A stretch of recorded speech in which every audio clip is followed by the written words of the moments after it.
Chapter 1 Introduction to Flying. Introduction. The Pilot's Handbook of Aeronautical Knowledge provides basic knowledge for the student pilot learning to fly, as well as pilots seeking advanced pilot certification.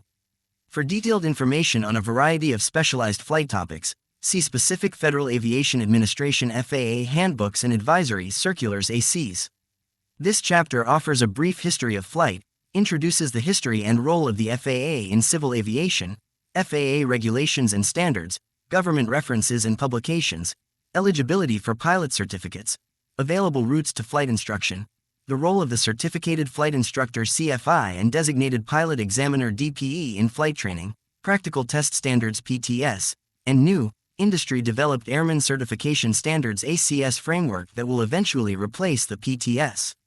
History of flight. From prehistoric times, humans have watched the flight of birds, and longed to imitate them, but lacked the power to do so. Logic dictated that if the small muscles of birds can lift them into the air and sustain them, then the larger muscles of humans should be able to duplicate the feat. No one knew about the intricate mesh of muscles, sinew, heart, breathing system, and devices not unlike wing flaps, variable camber and spoilers of the modern airplane that enabled a bird to fly. Still, thousands of years and countless lives were lost in attempts to fly like birds. The identity of the first birdmen, who fitted themselves with wings and leapt off of cliffs in an effort to fly, are lost in time, but each failure gave those who wished to fly questions that needed to be answered. Where had the wing flappers gone wrong? Philosophers, scientists, and inventors offered solutions, but no one could add wings to the human body and soar like a bird. During the 1500s, Leonardo da Vinci filled pages of his notebooks with sketches of proposed flying machines, but most of his ideas were flawed because he clung to the idea of bird-like wings. By 1655, mathematician, physicist, and inventor Robert Hooke concluded that the human body does not possess the strength to power artificial wings. He believed human flight would require some form of artificial propulsion. The quest for human flight led some practitioners in another direction. In 1783, the first manned hot air balloon, crafted by Joseph and Etienne Montgolfier, flew for 23 minutes.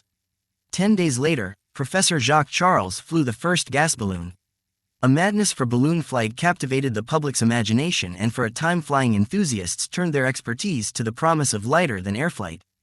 But for all its majesty in the air, the balloon was little more than a billowing heap of cloth capable of no more than a one-way, downwind journey. Balloons solved the problem of lift, but that was only one of the problems of human flight.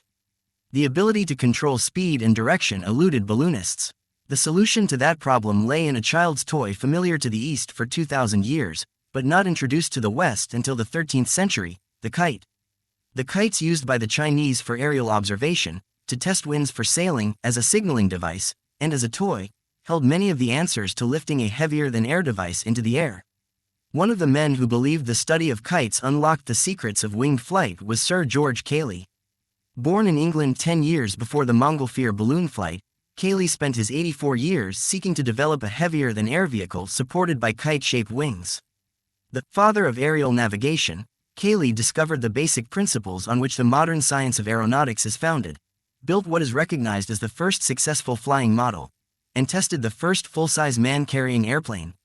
For the half-century after Cayley's death, countless scientists, flying enthusiasts, and inventors worked toward building a powered flying machine. Men, such as William Samuel Henson, who designed a huge monoplane that was propelled by a steam engine housed inside the fuselage, and Otto Lilienthal, who proved human flight in aircraft heavier than air was practical, worked toward the dream of powered flight.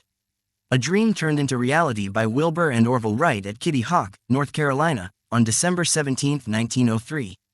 The bicycle-building Wright brothers of Dayton, Ohio, had experimented for 4 years with kites, their own homemade wind tunnel, and different engines to power their biplane. One of their great achievements in flight was proving the value of the scientific, rather than a build-it-and-see approach. Their biplane, the Flyer, combined inspired design and engineering with superior craftsmanship. By the afternoon of December 17, the Wright brothers had flown a total of 98 seconds on 4 flights. The age of flight had arrived. History of the Federal Aviation Administration (FAA). During the early years of manned flight, aviation was a free-for-all because no government body was in place to establish policies or regulate and enforce safety standards. Individuals were free to conduct flights and operate aircraft with no government oversight. Most of the early flights were conducted for sport. Aviation was expensive and became the playground of the wealthy. Since these early airplanes were small, many people doubted their commercial value. One group of individuals believed otherwise, and they became the genesis for modern airline travel. P. E. Fansler, a Florida businessman living in St. Petersburg, approached Tom Benoist of the Benoist Aircraft Company in St. Louis, Missouri, about starting a flight route from St. Petersburg across the waterway to Tampa. Benoist suggested using his Safety First airboat, and the two men signed an agreement for what would become the first scheduled airline in the United States. The first aircraft was delivered to St. Petersburg and made the first test flight on December 31, 1913. A public auction decided who would win the honor of becoming the first paying airline customer. The former mayor of St. Petersburg, A.C. Fiel, made the winning bid of $400, which secured his place in history as the first paying airline passenger. On January 1, 1914, the first scheduled airline flight was conducted. The flight length was 21 miles and lasted 23 minutes due to a headwind. The return trip took 20 minutes. The line, which was subsidized by Florida businessmen, continued for 4 months and offered regular passage for $5 per person or $5 per 100 pounds of cargo. Shortly after the opening of the line, Benoist added a new airboat that afforded more protection from spray during takeoff and landing. The routes were also extended to Manatee, Bradenton, and Sarasota, giving further credence to the idea of a profitable commercial airline. The St. Petersburg-Tampa airboat line continued throughout the winter months, with flights finally being suspended when the winter tourist industry began to dry up. The airline operated for only 4 months, but 1,205 passengers were carried without injury. This experiment proved commercial passenger airline travel was viable. The advent of World War I offered the airplane a chance to demonstrate its varied capabilities. It began the war as a reconnaissance platform, but by 1918, airplanes were being mass-produced to serve as fighters, bombers, trainers, as well as reconnaissance platforms. Aviation advocates continued to look for ways to use airplanes. Airmail service was a popular idea, but the war prevented the Postal Service from having access to IGRRPLAMNESN. TTIH-NA1W91A8R. DTHPARATMRMENYT10DULP DUST SAW LTS here versus Mike A. ILRSA ARCVHIECDEA ton train its pilots in flying cross-country. The first airmail flight was conducted on May 15, 1918, between New York and Washington, D.C. The flight was not considered spectacular. The pilot became lost and landed at the wrong airfield. In August of 1918, the United States Postal Service took control of the airmail routes and brought the existing Army airmail pilots and their planes into the program as postal employees. Transcontinental Airmail Route. Airmail routes continued to expand until the Transcontinental Mail Route was inaugurated. This route spanned from San Francisco to New York for a total distance of 2,612 miles with 13 intermediate stops along the way. On May 20, 1926, Congress passed the Air Commerce Act, which served as the cornerstone for aviation within the United States. This legislation was supported by leaders in the aviation industry who felt that the airplane could not reach its full potential without assistance from the federal government in improving safety. The Air Commerce Act charged the Secretary of Commerce with fostering air commerce, issuing and enforcing air traffic rules, licensing pilots, certificating aircraft, establishing airways, and operating and maintaining aids to air navigation. The Department of Commerce created a new aeronautics branch whose primary mission was to provide oversight for the aviation industry. In addition, the aeronautics branch took over the construction and operation of the nation's system of lighted airways. The Postal Service, as part of the Transcontinental Airmail Route System, had initiated this system. The Department of Commerce made significant advances in aviation communications, including the introduction of radio beacons as an effective means of navigation. Built at intervals of approximately 10 miles apart, the standard beacon tower was 51 feet high, and was topped with a powerful rotating light. Below the rotating light, 2 course lights pointed forward and back along the airway. The course lights flashed a code to identify the beacon's number. The tower usually stood in the center of a concrete arrow 70 feet long. A generator shed, where required, stood at the feather end of the arrow. Federal certification of pilots and mechanics. The Aeronautics branch of the Department of Commerce began pilot certification with the first license issued on April 6, 1927. The recipient was the chief of the Aeronautics branch, William P. McCracken Jr. Figure 1-8, Orville Wright, who was no longer an active flyer, had declined the honor. McCracken's license was the first issued to a pilot by a civilian agency of the federal government.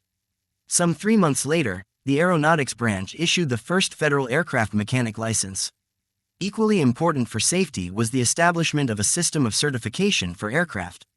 On March 29, 1927, the Aeronautics branch issued the first airworthiness type certificate to the Bull Airster CA-3, a 3-place open biplane. In 1934, to recognize the tremendous strides made in aviation and to display the enhanced status within the department, the Aeronautics branch was renamed the Bureau of Air Commerce. Within this time frame, the Bureau of Air Commerce brought together a group of airlines and encouraged them to form the first 3 air traffic control ATC facilities along the established air routes. Then in 1936, the Bureau of Air Commerce took over the responsibilities of operating the centers and continued to advance the ATC facilities.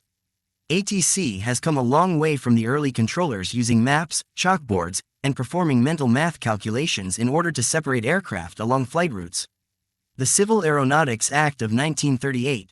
In 1938, the Civil Aeronautics Act transferred the civil aviation responsibilities to a newly created, independent body, named the Civil Aeronautics Authority (CAA). This act empowered the CAA to regulate airfares and establish new routes for the airlines to service. President Franklin Roosevelt split the CAA into 2 agencies, the Civil Aeronautics Administration (CAA) and the Civil Aeronautics Board (CAB). Both agencies were still part of the Department of Commerce, but the CAB functioned independently of the Secretary of Commerce. The role of the CAA was to facilitate ATC, certification of airmen and aircraft, rule enforcement, and the development of new airways. The CAB was charged with rule making to enhance safety, accident investigation, and the economic regulation of the airlines. Then in 1946, Congress gave the CAA the responsibility of administering the Federal Airport Program. This program was designed to promote the establishment of civil airports throughout the country. The Federal Aviation Act of 1958. By mid-century, air traffic had increased and jet aircraft had been introduced into the civil aviation arena. A series of mid-air collisions underlined the need for more regulation of the aviation industry. Aircraft were not only increasing in numbers, but were now streaking across the skies at much higher speeds. The Federal Aviation Act of 1958 established a new independent body that assumed the roles of the CAA and transferred the rule-making authority of the CAB to the newly created Federal Aviation Agency (FAA). In addition, the FAA was given complete control of the Common Civil Military System of Air Navigation and ATC. The man who was given the honor of being the first administrator of the FAA was former Air Force General Elwood Richard P. Quesada. He served as the administrator from 1959 to 1961. Department of Transportation (DOT). On October 15, 1966, Congress established the Department of Transportation (DOT), which was given oversight of the transportation industry within the United States. The result was a combination of both air and surface transportation. Its mission was and is to serve the United States by ensuring a fast, safe, efficient, accessible, and convenient transportation system meeting vital national interests and enhancing the quality of life of the American people, then, now, and into the future. The DOT began operation on April 1, 1967. At this same time, the Federal Aviation Agency was renamed to the Federal Aviation Administration (FAA). The role of the CAB was assumed by the newly created National Transportation Safety Board (NTSB), which was charged with the investigation of all transportation accidents within the United States. As aviation continued to grow, the FAA took on additional duties and responsibilities. With the hijacking epidemic of the 1960s, the FAA was responsible for increasing the security duties of aviation both on the ground and in the air. After September 11, 2001, the duties were transferred to a newly created body called the Department of Homeland Security (DHS). With numerous aircraft flying in and out of larger cities, the FAA began to concentrate on the environmental aspect of aviation by establishing and regulating the noise standards of aircraft. Additionally, in the 1960s and 1970s, the FAA began to regulate high-altitude over 500 feet kite and balloon flying. In 1970, more duties were assumed by the FAA in the addition of a new federal airport aid program and increased responsibility for airport safety. ATC Automation. By the mid-1970s, the FAA had achieved a semi-automated ATC system based on a marriage of radar and computer technology. By automating certain routine tasks, the system allowed controllers to concentrate more efficiently on the vital task of providing aircraft separation. Data appearing directly on the controller's scopes provided the identity, altitude, and ground speed of aircraft carrying radar beacons. Despite its effectiveness, this system required enhancement to keep pace with the increased air traffic of the late 1970s. The increase was due in part to the competitive environment created by the Airline Deregulation Act of 1978. This law phased out CAB's economic regulation of the airlines, and CAB ceased to exist at the end of 1984. To meet the challenge of traffic growth, the FAA unveiled the National Airspace System NAS plan in January 1982. The new plan called for more advanced systems for en route and terminal ATC, modernized flight service stations, and improvements in ground-to-air surveillance and communication. The Professional Air Traffic Controllers Organization PATCO strike. While preparing the NAS plan, the FAA faced a strike by key members of its workforce. An earlier period of discord between management and the Professional Air Traffic Controllers Organization PATCO culminated in a 1970 sick out by 3,000 controllers. Although controllers subsequently gained additional wage and retirement benefits, another period of tension led to an illegal strike in August 1981. The government dismissed over 11,000 strike participants and decertified PATCO. By the spring of 1984, the FAA ended the last of the special restrictions imposed to keep the airspace system operating safely during the strike. The Airline Deregulation Act of 1978. Until 1978, the CAB regulated many areas of commercial aviation such as fares, routes, and schedules. The Airline Deregulation Act of 1978, however, removed many of these controls, thus changing the face of civil aviation in the United States. After deregulation, unfettered free competition ushered in a new era in passenger air travel. The CAB had three main functions: to award routes to airlines, to limit the entry of air carriers into new markets, and to regulate fares for passengers. Much of the established practices of commercial passenger travel within the United States went back to the policies of Walter Folger Brown, the United States Postmaster General during the administration of President Herbert Hoover. Brown had changed the mail payment system to encourage the manufacture of passenger aircraft instead of mail-carrying aircraft. His influence was crucial in awarding contracts and helped create four major domestic airlines: United, American, Eastern, and Transcontinental and Western Air TWA. Similarly, Brown had also helped give Pan American a monopoly on international routes. The push to deregulate, or at least to reform the existing laws governing passenger carriers, was accelerated by President Jimmy Carter, who appointed economist and former Professor Alfred Kahn, a vocal supporter of deregulation, to head the CAB. A second force to deregulate emerged from abroad. In 1977, Freddie Laker, a British entrepreneur who owned Laker Airways, created the SkyTrain service, which offered extraordinarily cheap fares for transatlantic flights. Laker's offerings coincided with a boom in low-cost domestic flights as the CAB eased some limitations on charter flights, i.e., flights offered by companies that do not actually own planes but lease them from the major airlines. The big air carriers responded by proposing their own lower fares. For example, American Airlines, the country's second-largest airline, obtained CAB approval for Super Saver tickets. All of these events proved to be favorable for large-scale deregulation. In November 1977, Congress formally deregulated air cargo. In late 1978, Congress passed the Airline Deregulation Act of 1978, legislation that had been principally authored by Senators Edward Kennedy and Howard Cannon. There was stiff opposition to the bill, from the major airlines who feared free competition, from labor unions who feared non-union employees, and from safety advocates who feared that safety would be sacrificed. Public support was, however, strong enough to pass the act. The act appeased the major airlines by offering generous subsidies and pleased workers by offering high unemployment benefits if they lost their jobs as a result. The most important effect of the act, whose laws were slowly phased in, was on the passenger market. For the first time in 40 years, airlines could enter the market or from 1981 expand their routes as they saw fit. Airlines from 1982 also had full freedom to set their fares. In 1984, the CAB was finally abolished since its primary duty of regulating the airline industry was no longer necessary. The role of the FAA. The Code of Federal Regulations (CFR). The FAA is empowered by regulations to promote aviation safety and establish safety standards for civil aviation. The FAA achieves these objectives under the Code of Federal Regulations (CFR), which is the codification of the general and permanent rules published by the executive departments and agencies of the United States government. The regulations are divided into 50 different codes, called titles, that represent broad areas subject to federal regulation. FAA regulations are listed under Title 14, Aeronautics and Space, which encompasses all aspects of civil aviation from how to earn a pilot's certificate to maintenance of an aircraft. Title 14 CFR Chapter 1, Federal Aviation Administration, is broken down into subchapters A through N as illustrated in Figure 1 to 12.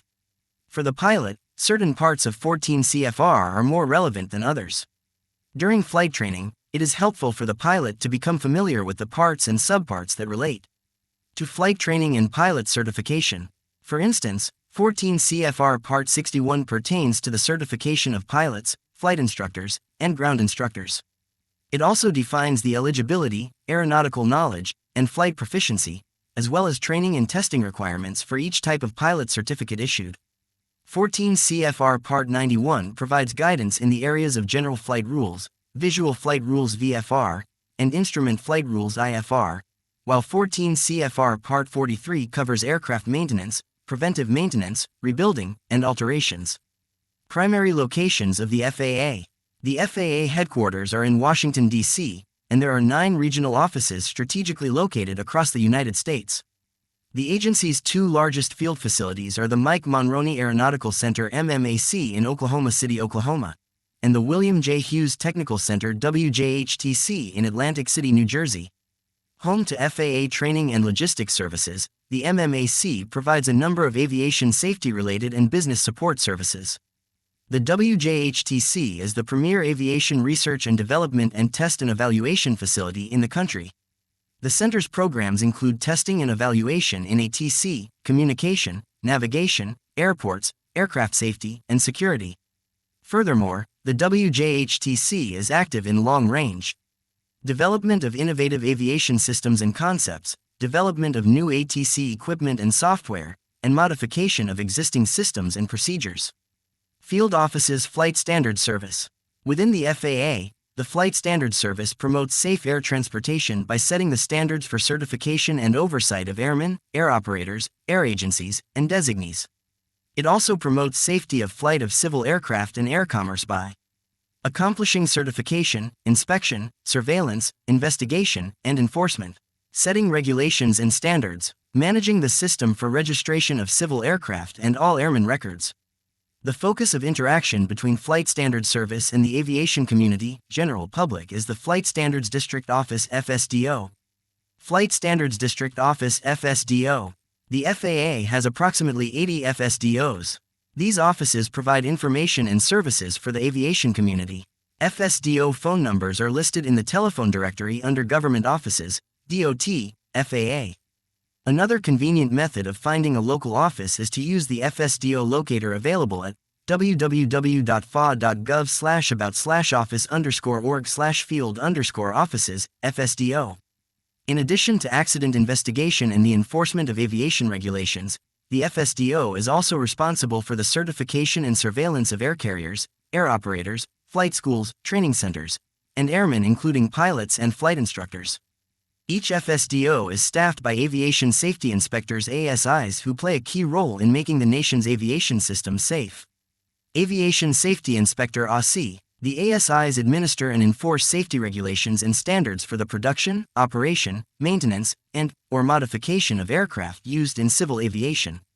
They also specialize in conducting inspections of various aspects of the aviation system, such as aircraft and parts manufacturing, aircraft operation, aircraft airworthiness, and cabin safety. ASIs must complete a training program at the FAA Academy in Oklahoma City, Oklahoma, which includes airman evaluation and pilot testing techniques and procedures. ASIs also receive extensive on-the-job training and recurrent training on a regular basis. The FAA has approximately 3,700 inspectors located in its FSDO offices. All questions concerning pilot certification and/or requests for other aviation information or services should be directed to the local FSDO. FAA Safety Team (FAASTeam). The FAA is dedicated to improving the safety of United States civilian aviation by conveying safety principles and practices through training, outreach, and education. The FAA Safety Team FAASTeam exemplifies this commitment. The FAASTeam has replaced the Aviation Safety Program ASP, whose education of airmen on all types of safety subjects successfully reduced accidents. Its success led to its demise because the easy-to-fix accident causes have been addressed. To take aviation safety one step further, Flight Standards Service created the FAASTeam, which is devoted to reducing aircraft accidents by using a coordinated effort to focus resources on elusive accident causes. Each of the FAA's 9 regions has a regional FAASTeam office dedicated to this new safety program and managed by the Regional FAASTeam Manager RFM. The FAASTeam is teaming up with individuals in the aviation industry to create a unified effort against accidents and tip the safety culture in the right direction. To learn more about this effort to improve aviation safety, to take a course at their online learning center, or to join the FAASTeam, visit their website at www.faasafety.gov. Obtaining assistance from the FAA. Information can be obtained from the FAA by phone, internet, email, or mail. To talk to the FAA toll-free 24 hours a day, call 1-866-TEL-FAA, 1-866-835-5322. To visit the FAA's website, go to www.faa.gov. Individuals can also email an FAA representative at a local FSDO office by accessing the staff email address available via the Contact FAA link at the bottom of the FAA homepage. Letters can be sent to FAA Reference Material. The FAA provides a variety of important reference material for the student, as well as the advanced civil aviation pilot. In addition to the regulations provided online by the FAA, several other publications are available to the user. Almost all reference material is available online at www.faa.gov in downloadable format. Commercial aviation publishers also provide published and online reference material to further aid the aviation pilot. Aeronautical Information Manual AIM. The Aeronautical Information Manual AIM is the official guide to basic flight information and ATC procedures for the aviation community flying in the NOS of the United States. An international version, containing parallel information as well as specific information on international airports, is also available. The AIM also contains information of interest to pilots, such as health and medical facts, flight safety, a pilot-controller glossary of terms used in the system, and information on safety, accidents, and reporting of hazards.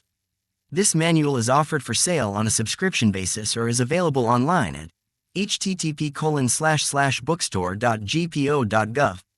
Order forms are provided at the beginning of the manual or online and should be sent to the Superintendent of Documents, United States Government Printing Office (GPO). The AIM is complemented by other operational publications that are available via separate subscriptions or online. Handbooks. Handbooks are developed to provide specific information about a particular topic that enhances training or understanding. The FAA publishes a variety of handbooks that generally fall into 3 categories: aircraft, aviation, and examiners and inspectors. These handbooks can be purchased from the Superintendent of Documents or downloaded at www.faa.gov/regulations_policies. Aviation handbooks are also published by various commercial aviation companies. Aircraft flight manuals, commonly called pilot operating handbooks (PO), are documents developed by the airplane manufacturer, approved by the FAA, and are specific to a particular make and model aircraft by serial number. This subject is covered in greater detail in Chapter 8, Flight Manuals and Other Documents, of this handbook. Advisory Circulars ACs. An AC is an informational document that the FAA wants to distribute to the aviation community. This can be in the form of a textbook used in a classroom or a one-page document. Some ACs are free while others cost money. They are to be used for information only and are not regulations. The FAA website www.faa.gov/regulations_policies/advisory_circulars provides a database that is a searchable repository of all aviation safety ACs. All ACs, current and historical, are provided and can be viewed as a portable document format PDF copy. ACs provide a single, uniform, agency-wide system that the FAA uses to deliver advisory material to FAA customers, industry, the aviation community, and the public. An AC may be needed to provide an acceptable, clearly understood method for complying with a regulation. Standardize implementation of a regulation or harmonize implementation for the international aviation community. Resolve general misunderstanding of a regulation. Respond to a request from some government entity, such as General Accounting Office, NTSB, or the Office of the Inspector General. Help the FAA effectively implement a regulation. Explain requirements and limits of an FAA grant program. Expand on standards needed to promote aviation safety, including the safe operation of airports.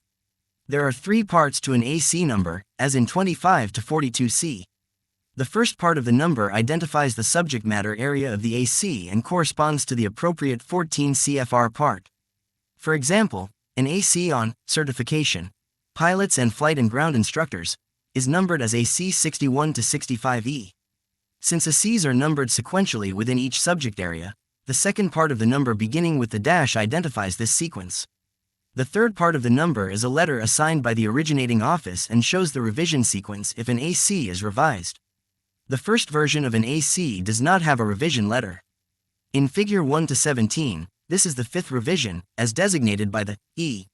Flight publications. The FAA, in concert with other government agencies, orchestrates the publication and changes to publications that are key to safe flight. Figure 1 to 18 illustrates some publications a pilot may use. Pilot and Aeronautical Information Notices to Airmen NOTAMs. Notices to Airmen, or NOTAMs, are time-critical aeronautical information either temporary in nature or not sufficiently known in advance to permit publication on aeronautical charts or in other operational publications. The information receives immediate dissemination via the National Notice to Airmen NOTAM system. NOTAMs contain current notices to airmen that are considered essential to the safety of flight, as well as supplemental data affecting other operational publications. There are many different reasons that NOTAMs are issued. Following are some of those reasons. Hazards, such as air shows, parachute jumps, kite flying, and rocket launches. Flights by important people such as heads of state.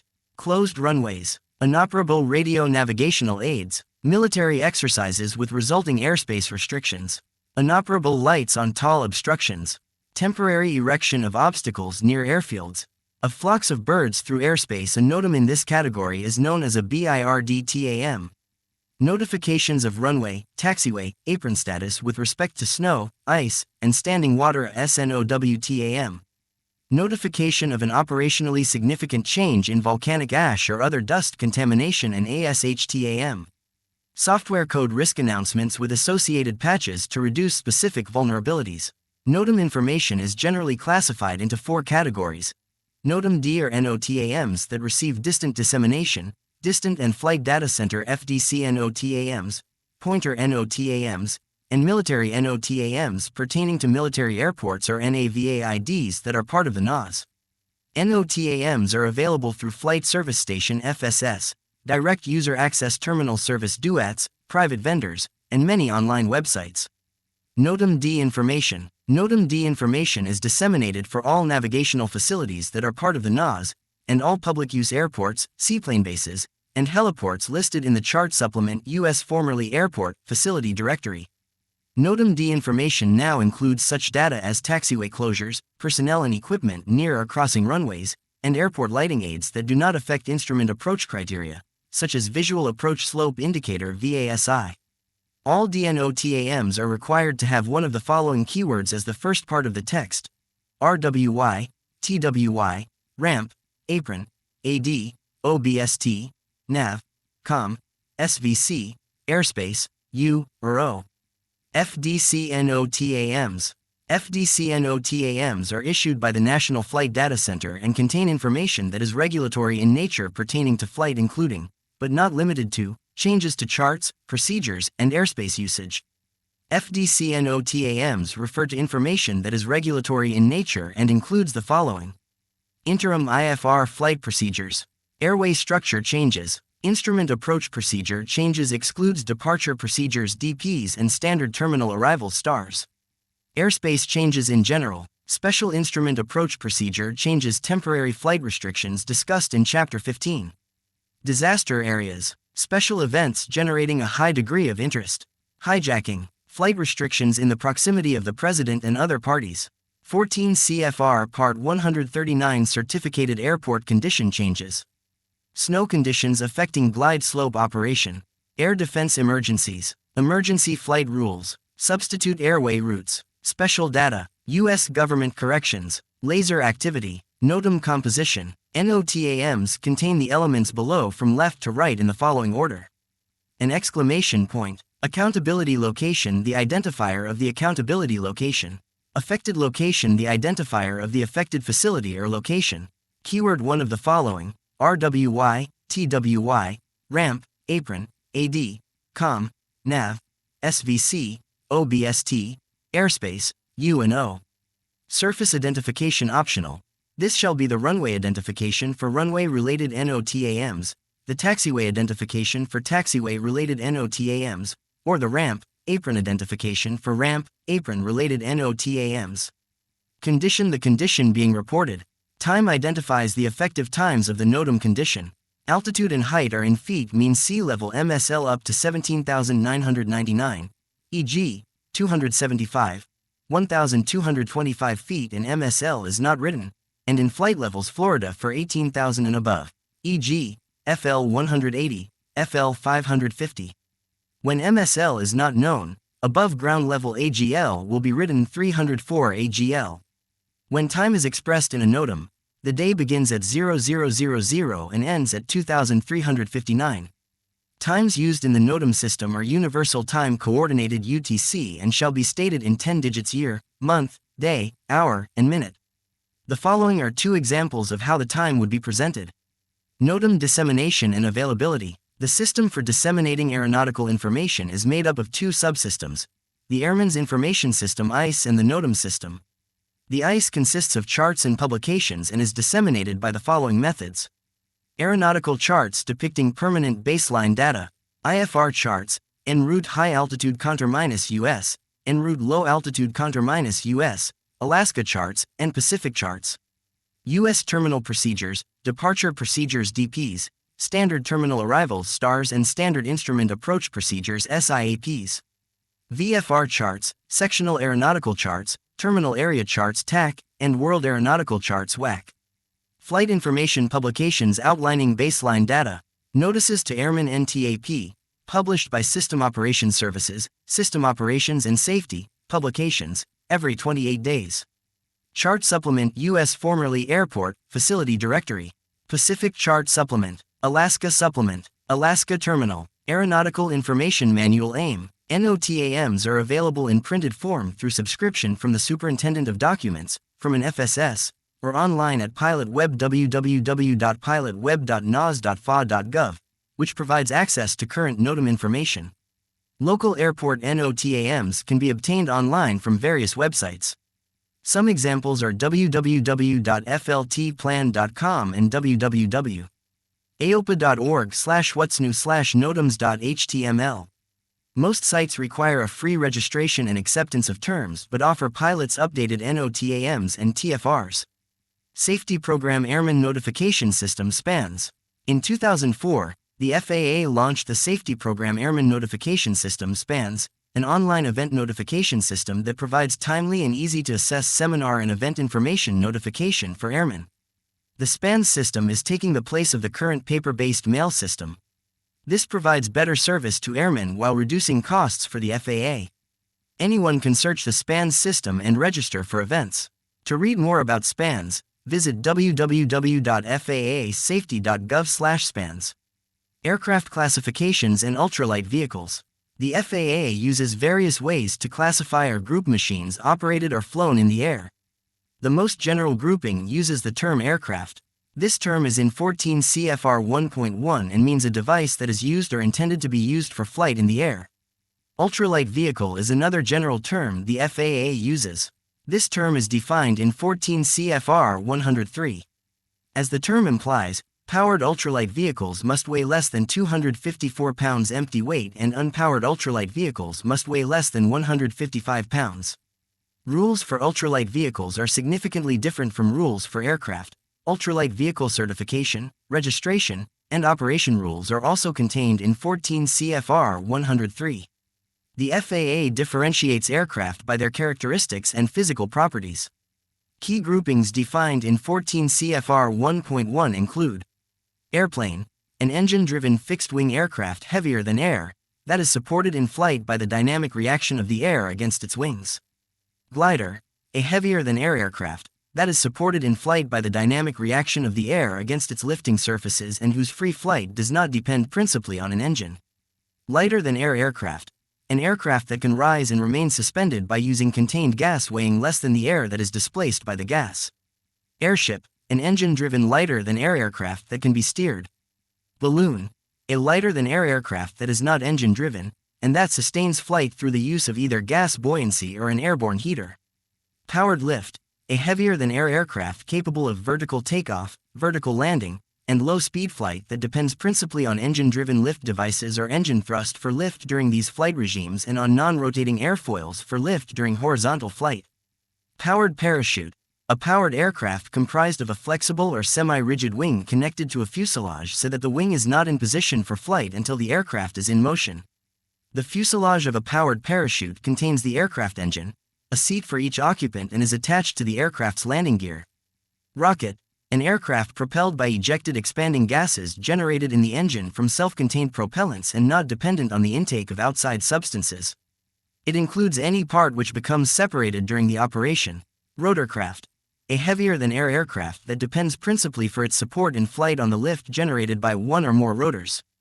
Gyroplane, a rotorcraft whose rotors are not engine-driven, except for initial starting, but are made to rotate by action of the air when the rotorcraft is moving, and whose means of propulsion, consisting usually of conventional propellers, is independent of the rotor system.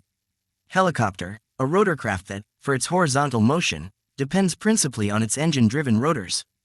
Weight shift control, a powered aircraft with a framed pivoting wing and a fuselage controllable only in pitch and roll by the pilot's ability to change the aircraft's center of gravity with respect to the wing. Flight control of the aircraft depends on the wing's ability to flexibly deform rather than the use of control surfaces. Size and weight are other methods used in 14 CFR 1.1 to group aircraft. Large aircraft, an aircraft of more than 12,500 pounds, maximum certificated takeoff weight. Light sport aircraft LSA, an aircraft, other than a helicopter or powered lift that, since its original certification, has continued to meet the definition in 14 CFR 1.1. LSA can include airplanes, airships, balloons, gliders, gyroplanes, powered parachutes, and weight shift control. Small aircraft, aircraft of 12,500 pounds or less, maximum certificated takeoff weight. We also use broad classifications of aircraft with respect to the certification of airmen or with respect to the certification of the aircraft themselves. See the next section, Pilot Certifications, and Chapter 3, for further discussion of certification. These definitions are in 14 CFR 1.1. Category, as used with respect to the certification, ratings, privileges, and limitations of airmen, means a broad classification of aircraft. Examples include airplane, rotorcraft, glider, and lighter-than-air, and as used with respect to the certification of aircraft, means a grouping of aircraft based upon intended use or operating limitations. Examples include transport, normal, utility, acrobatic, limited, restricted, and provisional. Class, as used with respect to the certification, ratings, privileges, and limitations of airmen, means a classification of aircraft within a category having similar operating characteristics. Examples include single engine, multi-engine, land, water, gyroplane, helicopter, airship, and free balloon, and as used with respect to the certification of aircraft, means a broad grouping of aircraft having similar characteristics of propulsion, flight, or landing. Examples include airplane, rotorcraft, gilder, balloon, landplane, and seaplane. Type, as used with respect to the certification, ratings, privileges, and limitations of airmen, means a specific make and basic model of aircraft, including modifications thereto that do not change its handling or flight characteristics. Examples include 737-700, GIV, and 1900, and as used with respect to the certification of aircraft, means those aircraft which are similar in design. Examples include 737-700 and 737-700C, GIV and GIVX, and 1900 and 1900C. This system of definitions allows the FAA to group and regulate aircraft to provide for their safe operation. Pilot certifications, The type of intended flying influences what type of pilot's certificate is required. Eligibility, training, experience, and testing requirements differ depending on the type of certificate sought. Each type of pilot's certificate has privileges and limitations that are inherent within the certificate itself. However, other privileges and limitations may be applicable based on the aircraft type, operation being conducted, and the type of certificate. For example, a certain certificate may have privileges and limitations under 14 CFR Part 61 and Part 91. Privileges define where and when the pilot may fly, with whom they may fly, the purpose of the flight, and the type of aircraft they are allowed to fly. Limitations. The FAA may impose limitations on a pilot certificate if, during training or the practical test, the pilot does not demonstrate all skills necessary to exercise all privileges of a privilege level, category, class, or type rating. Endorsements, a form of authorization, are written to establish that the certificate holder has received training in specific skill areas. Endorsements are written and signed by an authorized individual, usually a certificated flight instructor CFI, and are based on aircraft classification. Sport pilot. To become a sport pilot, the student pilot is required to have flown, at a minimum, the following hours depending upon the aircraft. Airplane, 20 hours. Powered parachute, 12 hours. Weight shift control trikes, 20 hours. Glider, 10 hours. Rotorcraft gyroplane only, 20 hours. Lighter than air, 20 hours. Airship or 7 hours balloon. To earn a sport pilot certificate, one must be at least 16 years old to become a student sport pilot, 14 years old for gliders or balloons. Be at least 17 years old to test for a sport pilot certificate, 16 years old for gliders or balloons.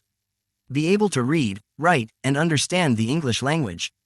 Hold a current and valid driver's license as evidence of medical eligibility. When operating as a sport pilot, some of the following privileges and limitations may apply. Privileges. Operate as pilot in command PIC of a light sport aircraft.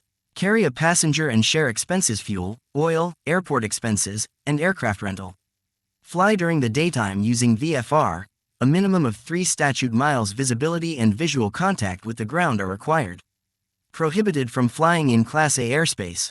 Prohibited from flying in Class B, C, or D airspace until you receive training and a logbook endorsement from an instructor.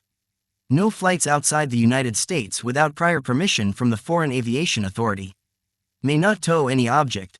No flights while carrying a passenger or property for compensation or hire. Prohibited from flying in furtherance of a business. The sport pilot certificate does not list aircraft category and class ratings. After successfully passing the practical test for a sport pilot certificate, regardless of the light sport aircraft privileges you seek, the FAA will issue you a sport pilot certificate without any category and class ratings. The instructor will provide you with the appropriate logbook endorsement for the category and class of aircraft in which you are authorized to act as pilot in command. Recreational pilot. To become a recreational pilot, one must be at least 17 years old, obtain a logbook endorsement from an instructor, be able to read, write, speak, and understand the English language, pass the required practical test, pass the required knowledge test, obtain a third-class medical certificate issued under 14 CFR Part 67. Meet the aeronautical experience requirements in either a single-engine airplane, a helicopter, or a gyroplane. As a recreational pilot, cross-country flight is limited to a 50 nm range from the departure airport but is permitted with additional training per 14 CFR Part 61, Section 61.101c. Additionally, recreational pilots are restricted from flying at night and flying in airspace where communications with ATC are required. The minimum aeronautical experience requirements for a recreational pilot license involve 30 hours of flight time including at least 15 hours of dual instruction, 2 hours of en route training, 3 hours in preparation for the practical test, 3 hours of solo flight. When operating as a recreational pilot, some of the following privileges and limitations may apply. Privileges. Carry no more than one passenger. Not pay less than the pro rata share of the operating expenses of a flight with a passenger, provided the expenses involve only fuel, oil, airport expenses, or aircraft rental fees. Limitations. A recreational pilot may not act as PIC of an aircraft that is certificated for more than 4 occupants or has more than one power plant. Private pilot. A private pilot is one who flies for pleasure or personal business without accepting compensation for flying except in some very limited, specific circumstances. The private pilot certificate is the certificate held by the majority of active pilots. It allows command of any aircraft subject to appropriate ratings for any non-commercial purpose and gives almost unlimited authority to fly under VFR. Passengers may be carried and flight in furtherance of a business is permitted. However, a private pilot may not be compensated in any way for services as a pilot, although passengers can pay a pro rata share of flight expenses, such as fuel or rental costs. If training under 14 CFR Part 61, experience requirements include at least 40 hours of piloting time, including 20 hours of flight with an instructor and 10 hours of solo flight. Commercial pilot. A commercial pilot may be compensated for flying. Training for the certificate focuses on a better understanding of aircraft systems and a higher standard of airmanship. The commercial pilot certificate itself does not allow a pilot to fly in instrument meteorological conditions IMC, and commercial pilots without an instrument rating are restricted to daytime flight within 50 nm when flying for hire. A commercial airplane pilot must be able to operate a complex airplane, as a specific number of hours of complex or turbine-powered aircraft time are among the prerequisites, and at least a portion of the practical examination is performed in a complex aircraft. A complex aircraft must have retractable landing gear, movable flaps, and a controllable pitch propeller. See 14 CFR Part 61, Section 61.31e for additional information. Airline Transport Pilot. The Airline Transport Pilot ATP is tested to the highest level of piloting ability. The ATP certificate is a prerequisite for serving as a PIC and second-in-command SIC of scheduled airline operations. It is also a prerequisite for serving as a PIC in select charter and fractional operations. The minimum pilot experience is 1,500 hours of flight time. In addition, the pilot must be at least 23 years of age, be able to read, write, speak, and understand the English language, and be of good moral standing. A pilot may obtain an ATP certificate with restricted privileges enabling him/her to serve as an SIC in scheduled airline operations. The minimum pilot experience is reduced based upon specific academic and flight training experience. The minimum age to be eligible is 21 years. Selecting a flight school. Selecting a flight school is an important consideration in the flight training process. FAA-approved training centers, FAA-approved pilot schools, non-certificated flying schools, and independent flight instructors conduct flight training in the United States. All flight training is conducted under the auspices of the FAA following the regulations outlined in 14 CFR Parts 142, 141, or 61. Training centers, also referred to as flight academies, operate under 14 CFR Part 142 and are certificated by the FAA. Application for certification is voluntary and the training center must meet stringent requirements for personnel, equipment, maintenance, facilities, and must teach a curriculum approved by the FAA. Training centers typically utilize a number of flight simulation training devices as part of its curricula. Flight training conducted at a training center is primarily done under contract to airlines and other commercial operators in transport or turbine aircraft, however many also provide flight training for the private pilot certificate, commercial pilot certificate, instrument rating, and ATP certificate. Flight schools operating under 14 CFR Part 141 are certificated by the FAA. Application for certification is voluntary and the school must meet stringent requirements for personnel, equipment, maintenance, facilities, and must teach an established curriculum, which includes a training course outline TCO approved by the FAA. The certificated schools may qualify for a ground school rating and a flight school rating. In addition, the school may be authorized to give its graduates practical flight tests and knowledge computer-administered written tests. The FAA Pilot School Search Database located at http://avenue-info.fa.gov/pilotschool. ASP lists certificated ground and flight schools and the pilot training courses each school offers.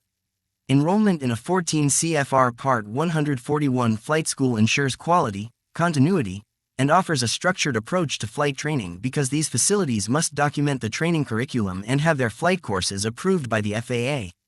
These strictures allow 14 CFR Part 141 schools to complete certificates and ratings in fewer flight hours, which can mean a savings on the cost of flight training for the student pilot.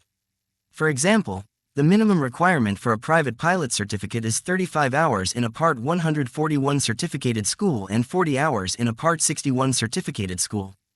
This difference may be insignificant for a private pilot certificate because the national average indicates most pilots require 60 to 75 hours of flight training.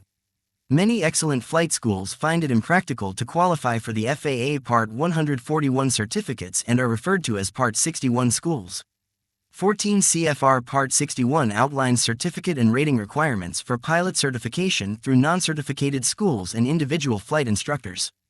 It also states what knowledge-based training must be covered and how much flight experience is required for each certificate and rating. Flight schools and flight instructors who train must adhere to the statutory requirements and train pilots to the standards found in 14 CFR Part 61. One advantage of flight training under 14 CFR Part 61 is its flexibility. Flight lessons can be tailored to the individual student, because 14 CFR Part 61 dictates the required minimum flight experience and knowledge-based training necessary to gain a specific pilot's license, but it does not stipulate how the training is to be organized. This flexibility can also be a disadvantage because a flight instructor who fails to organize the flight training can cost a student pilot time and expense through repetitious training. One way for a student pilot to avoid this problem is to ensure the flight instructor has a well-documented training syllabus. How to find a reputable flight program. To obtain information about pilot training, contact the local FSDO, which maintains a current file on all schools within its district. The choice of a flight school depends on what type of certificate is sought, and whether an individual wishes to fly as a sport pilot or wishes to pursue a career as a professional pilot. Another consideration is the amount of time that can be devoted to training. Ground and flight training should be obtained as regularly and frequently as possible because this assures maximum retention of instruction and the achievement of requisite proficiency. Do not make the determination based on financial concerns alone, because the quality of training is very important. Prior to making a final decision, visit the schools under consideration and talk with management, instructors, and students. Request a personal tour of the flight school facility. Be inquisitive and proactive when searching for a flight school, do some homework, and develop a checklist of questions by talking to pilots and reading articles in flight magazines.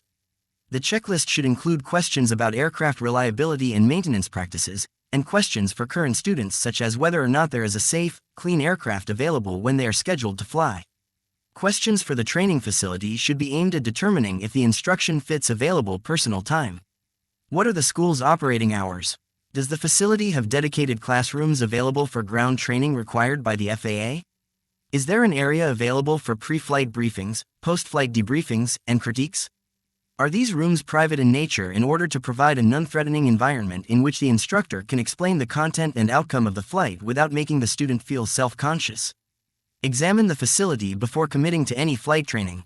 Evaluate the answers on the checklist, and then take time to think things over before making a decision. This proactive approach to choosing a flight school will ensure a student pilot contracts with a flight school or flight instructor best suited to their individual needs. How to choose a certificated flight instructor (CFI). Whether an individual chooses to train under 14 CFR Part 141 or Part 61, the key to an effective flight program is the quality of the ground and flight training received from the CFI. The flight instructor assumes total responsibility for training an individual to meet the standards required for certification within an ever-changing operating environment. A CFI should possess an understanding of the learning process, knowledge of the fundamentals of teaching, and the ability to communicate effectively with the student pilot. During the certification process, a flight instructor applicant is tested on the practical application of these skills in specific teaching situations. The flight instructor is crucial to the scenario-based training program endorsed by the FAA. He or she is trained to function in the learning environment as an advisor and guide for the learner.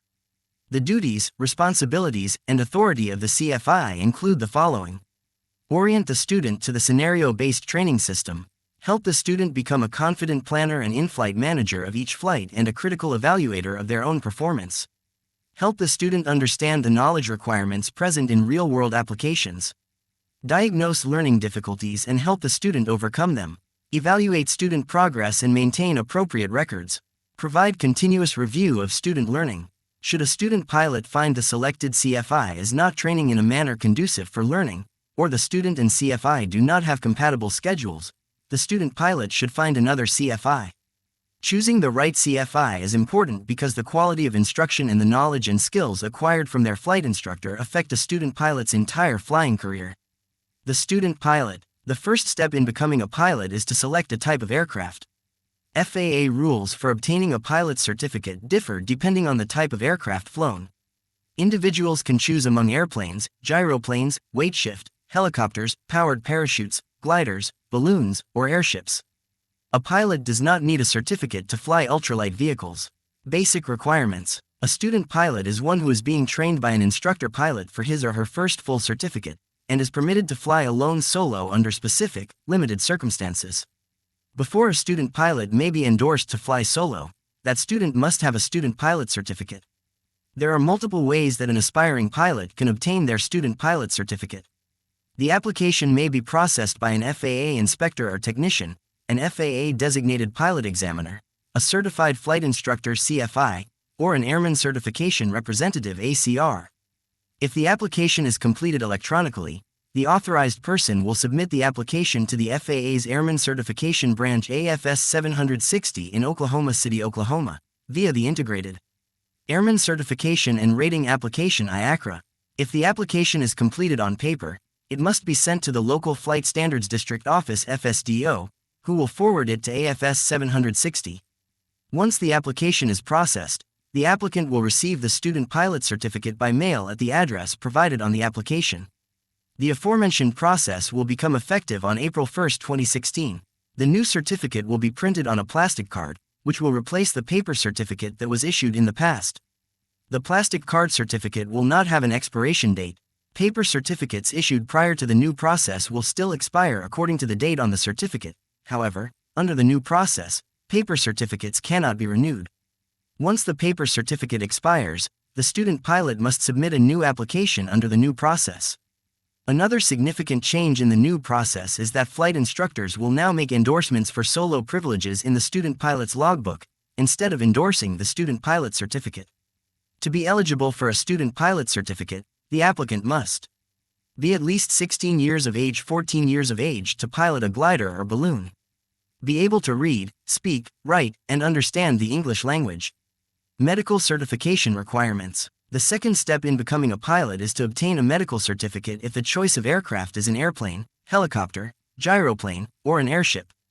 The FAA suggests the individual get a medical certificate before beginning flight training to avoid the expense of flight training that cannot be continued due to a medical condition. Balloon or glider pilots do not need a medical certificate, but do need to write a statement certifying that no medical defect exists that would prevent them from piloting a balloon or glider. The new sport pilot category does not require a medical examination. A driver's license can be used as proof of medical competence. Applicants who fail to meet certain requirements or who have physical disabilities which might limit, but not prevent, their acting as pilots, should contact the nearest FAA office. Anyone requesting an FAA medical clearance, medical certificate, or student pilot medical certificate can electronically complete an application through the FAA's MedExpress system available at https://medexpress.faa.gov/. A medical certificate is obtained by passing a physical examination administered by a doctor who is an FAA-authorized AIM.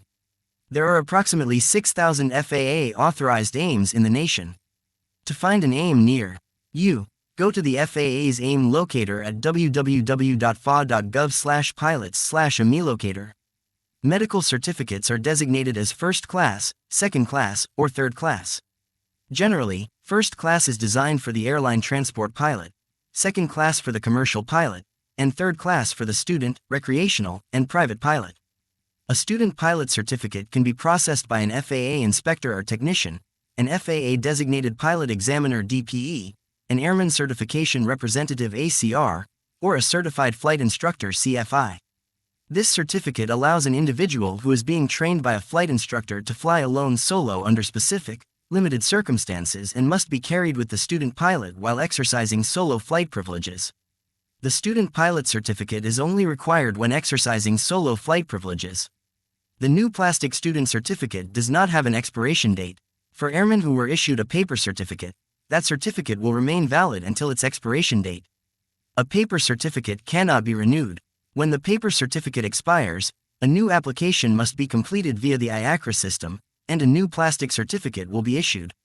Student pilot solo requirements. Once a student has accrued sufficient training and experience, A CFI can endorse the student's logbook to authorize limited solo flight in a specific type, make, and model of aircraft. A student pilot may not carry passengers, fly in furtherance of a business, or operate an aircraft outside of the various endorsements provided by the flight instructor. There is no minimum aeronautical knowledge or experience requirement for the issuance of a student pilot certificate. However, the applicant must be at least 16 years of age, 14 years of age for a pilot for glider or balloon, and they must be able to read, speak, write and understand the English language. There are, however, minimum aeronautical knowledge and experience requirements for student pilots to solo. Becoming a pilot. The course of instruction a student pilot follows depends on the type of certificate sought.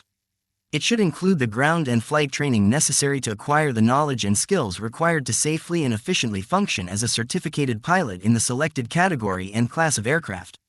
The specific knowledge and skill areas for each category and class of aircraft are outlined in 14 CFR Part 61.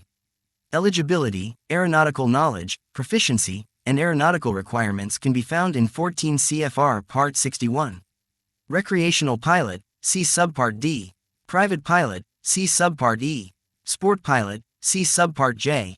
The knowledge-based portion of training is obtained through FAA handbooks such as this one, textbooks, and other sources of training and testing materials which are available in print form from the Superintendent of Documents, GPO, and online at the Regulatory Support Division, www.faa.gov/about, office_org, headquarters_offices, AVS, offices, AFS, AFS 600.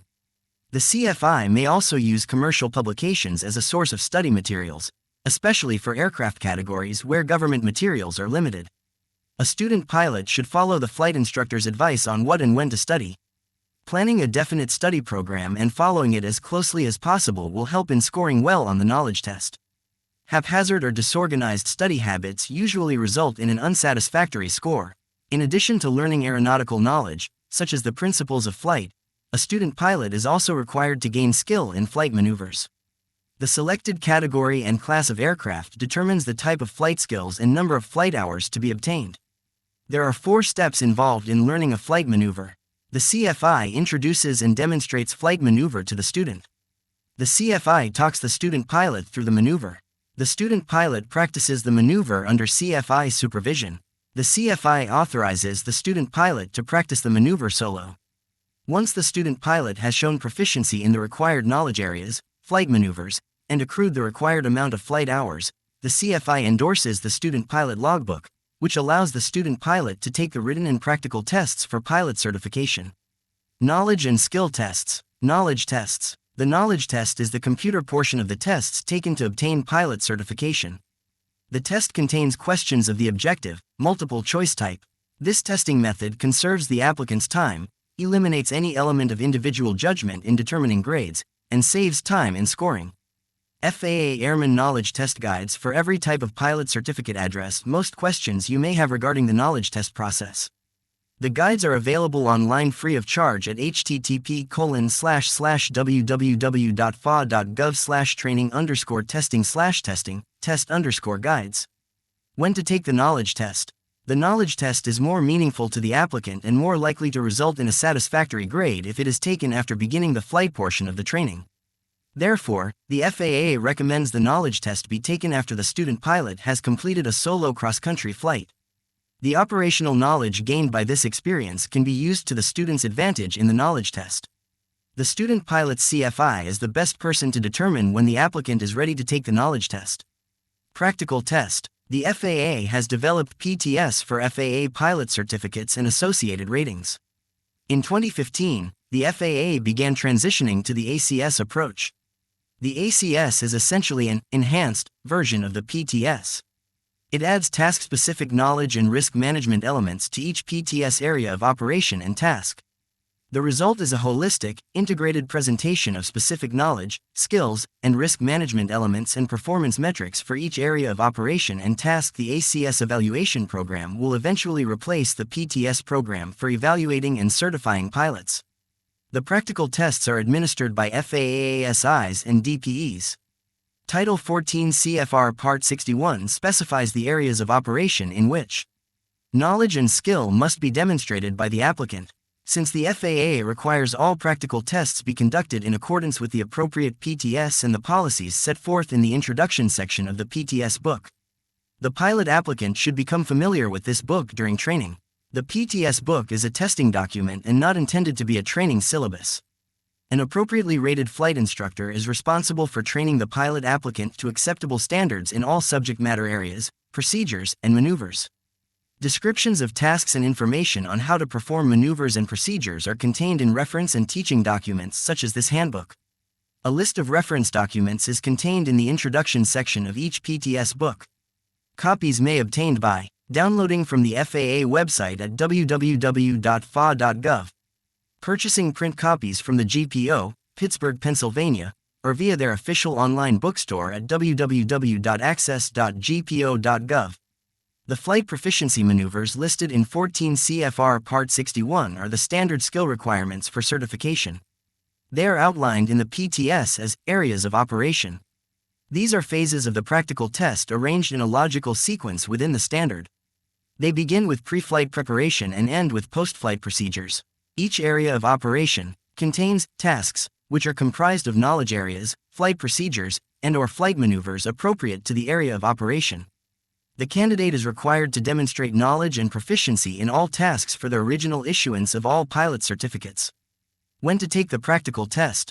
14 CFR Part 61 establishes the ground school and flight experience requirements for the type of certification and aircraft selected. However, the CFI best determines when an applicant is qualified for the practical test. A practice practical test is an important step in the flight training process. The applicant will be asked to present the following documentation: FAA Form 8710-1-8710.11 for sport pilot applicants, application for an airman certificate and/or rating, with the flight instructor's recommendation, an airman knowledge test report with a satisfactory grade, a medical certificate not required for glider or balloon, a student pilot certificate, and a pilot logbook endorsed by a flight instructor for solo cross-country airplane and rotorcraft, and for the make and model aircraft to be used for the practical test driver's license or medical certificate for sport pilot applicants. The pilot logbook records a graduation certificate from an FAA-approved school if applicable. The applicant must provide an airworthy aircraft with equipment relevant to the areas of operation required for the practical test. He or she will also be asked to produce and explain the aircraft's registration certificate, aircraft's airworthiness certificate, aircraft's operating limitations or FAA-approved aircraft flight manual if required, aircraft equipment list, required weight and balance data, maintenance records, applicable airworthiness directives ADS. For a detailed explanation of the required pilot maneuvers and performance standards, refer to the PTS pertaining to the type of certification and aircraft selected. These standards may be downloaded free of charge from the FAA at www.faa.gov. They may also be purchased from the Superintendent of Documents, or GPO bookstores. Most airport fixed-base operators and flight schools carry a variety of government publications and charts, as well as commercially published materials. Who administers the FAA practical tests? Due to the varied responsibilities of the FSDOs, practical tests are usually given by DPEs. An applicant should schedule the practical test by appointment to avoid conflicts and wasted time. A list of examiner names can be obtained from the local FSDO. Since a DPE serves without pay from the government for conducting practical tests and processing the necessary reports, the examiner is allowed to charge a reasonable fee. There is no charge for the practical test when conducted by an FAA inspector. Role of the certificated flight instructor. To become a CFI, a pilot must meet the provisions of 14 CFR Part 61. The FAA places full responsibility for student flight training on the shoulders of the CFI, who is the cornerstone of aviation safety. It is the job of the flight instructor to train the student pilot in all the knowledge areas and teach the skills necessary for the student pilot to operate safely and competently as a certificated pilot in the NAS. The training includes airmanship skills, pilot judgment and decision-making, and good operating practices. A pilot training program depends on the quality of the ground and flight instruction the student pilot receives. The flight instructor must possess a thorough understanding of the learning process, knowledge of the fundamentals of teaching, and the ability to communicate effectively with the student pilot. Use of a structured training program and formal course syllabus is crucial for effective and comprehensive flight training. It should be clear to the student in advance of every lesson what the course of training will involve and the criteria for successful completion. This should include the flight instructor briefing and debriefing the student before and after every lesson. Additionally, scenario-based training has become the preferred method of flight instruction today. This involves presenting the student with realistic flight scenarios and recommended actions for mitigating risk. Insistence on correct techniques and procedures from the beginning of training by the flight instructor ensures that the student pilot develops proper flying habits. Any deficiencies in the maneuvers or techniques must immediately be emphasized and corrected. A flight instructor serves as a role model for the student pilot who observes the flying habits of his or her flight instructor during flight instruction, as well as when the instructor conducts other pilot operations. Thus, the flight instructor becomes a model of flying proficiency for the student who, consciously or unconsciously, attempts to imitate the instructor.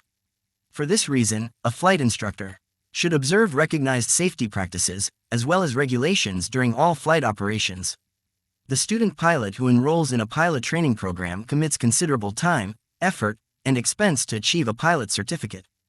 Students often judge the effectiveness of the flight instructor and the success of the pilot training program based on their ability to pass the requisite FAA practical test. A competent flight instructor stresses to the student that practical tests are a sampling of pilot ability compressed into a short period of time. The goal of a flight instructor is to train the total pilot. Role of the Designated Pilot Examiner. The Designated Pilot Examiner (DPE) plays an important role in the FAA's mission of promoting aviation safety by administering FAA practical tests for pilot and flight instructor certificates and associated ratings. Although administering these tests is a responsibility of the ATC, the FAA's highest priority is making air travel safer by inspecting aircraft that fly in the United States. To satisfy the need for pilot testing and certification services, the FAA delegates certain responsibilities to private individuals who are not FAA employees.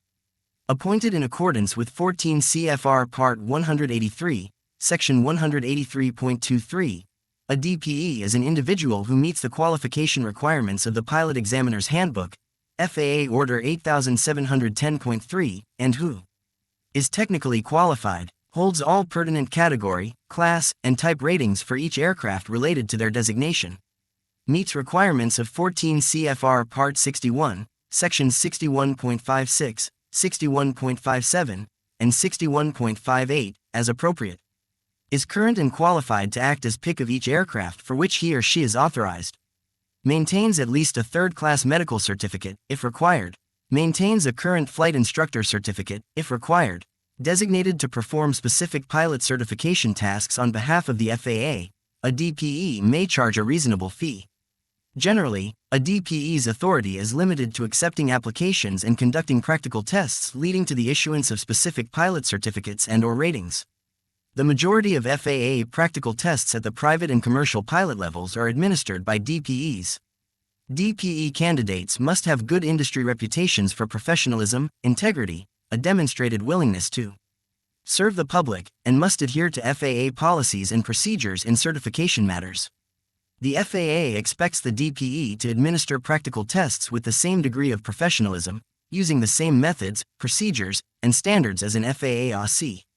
Chapter Summary. The FAA has entered the second century of civil aviation as a robust government organization and is taking full advantage of technology, such as Global Positioning System (GPS) satellite technology, to enhance the safety of civil aviation.